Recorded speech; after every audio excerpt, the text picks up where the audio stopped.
আজকে সারা রাত অফিসে ছিলাম। অফিসের কাজ শেষে ফজরের নামাজ আদায় করে বাসায় এসে একটা লম্বা ঘুম দিয়েছিলাম। ঘুম থেকে উঠে দেখি 3টা বাজে। পরে বিছানা থেকে উঠে তাড়াতাড়ি বাহিরে গেলাম। বাহিরে এসে দেখি কি রোদ উঠছে। এতদিন বৃষ্টি ছিল আমাদের এই দিক, আপনাদের ওই দিক কী ছিল তা জানি না। আমাদের এদিকে এত বৃষ্টি বলাই যেত না। তারপর আমি উজু করতে গেলাম। উজু করে তাড়াতাড়ি নামাজ পড়বো, সময় নেই, এখন 3টা বাজে।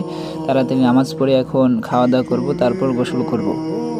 বাথরুম থেকে বাহির হয়ে একটু দুষ্টামি করলাম, বস্তাটা দিলাম চটকা।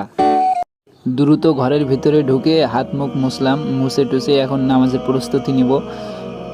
লাইট ফ্যান দিয়ে দরজাটা অফ করে দিয়ে, হ্যালো গাইস, তার মধ্যে আমি একটা কথা বলতেছি। আমার গায়ে যে জার্সিটা দেখতে পাচ্ছেন এটা হচ্ছে ইতালি থেকে আনা।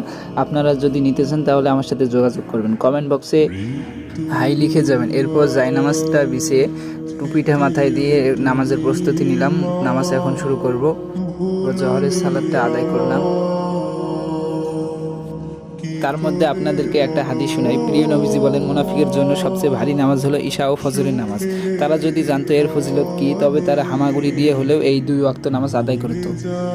নামাজ শেষে একটু কোরআন শরীফ নিয়ে বসলাম। কোরআন তেলাওয়াত করব এখন। কোরআন তেলাওয়াত করলাম।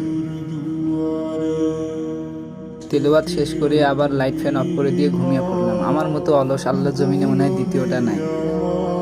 সবাই আমার জন্য দোয়া করবেন যেন অলসতা দূর হয়ে যায়, আরও আমার মনের আশা যেন আল্লাহ তাআলা পূরণ করে দেয়।